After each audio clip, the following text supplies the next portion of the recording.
Chapter 1. The novel begins with a meeting at the presidential palace for a cabinet meeting that is chaired by the new military strongman of Kangan, His Excellency Sam. The cabinet meeting kicks off with a disagreement between Chris and His Excellency about the latter visiting Amazon in order to solve the drought that is disturbing. His Excellency does not appreciate the suggestion and Chris apologizes. The other cabinet members are scared of His Excellency except Chris, who can stand up to him. He wonders what he is still doing in the cabinet of 12 members. Firstly, he had recommended most of the cabinet members. And secondly, he wants to say and see how far His Excellency will end up. These people are all intellectuals who would have advised the president if he had given them the opportunity.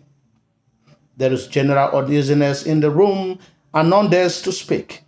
Chris also realizes that His Excellency's mood nowadays is very unpredictable. The Commissioner of Education is the most scared of all those present. In a soft tone, he tells Chris that he will not visit Amazon for cheap popularity and that he will not do things the way civilians want him to do them. His cabinet members also hint to the fact that they want him to become president for life. The suggestion is supported by the Attorney General and Professor Okong. There are claims that His Excellency has the support of 3 out of the 4 provinces that make the Republic of Kangan. His Excellency brings the meeting to an abrupt end and the atmosphere becomes relaxed immediately the president leaves the meeting room. There is some noise outside the presidential palace and Chris believes that there is a power failure, which is very frequent in Basa.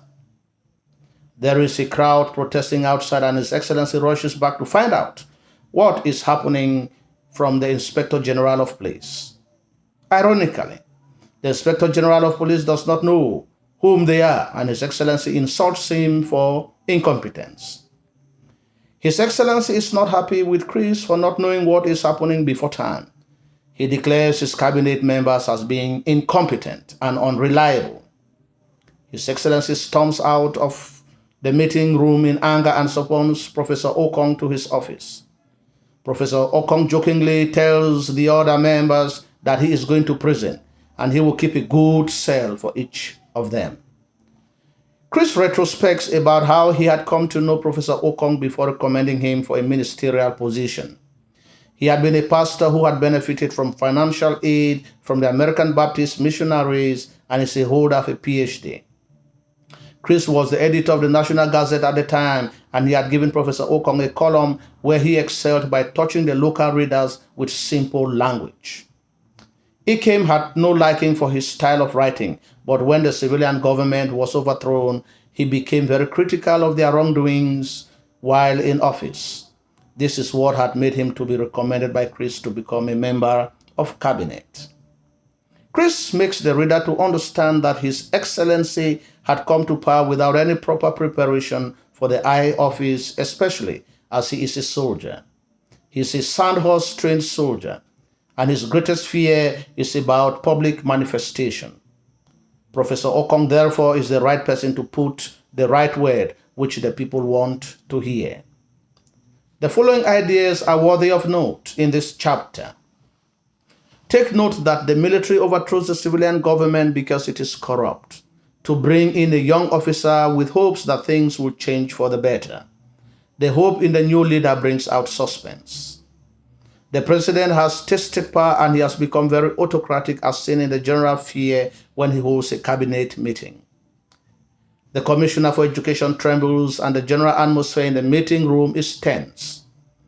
The president refuses to take advice from his close collaborators such as Chris, who suggests that His Excellency visits Amazon, but he refuses.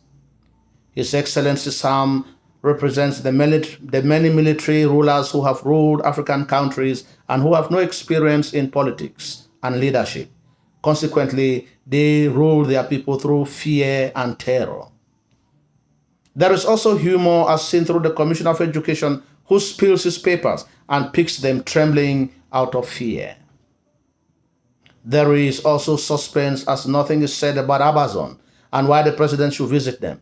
In addition, no one seems to have any knowledge of those protesting in front of the presidential palace. Lastly, there is irony because the Inspector General of Police, who serves as the Minister of Interior, does not actually know whom are the people who are protesting in front of the presidential palace in Basa.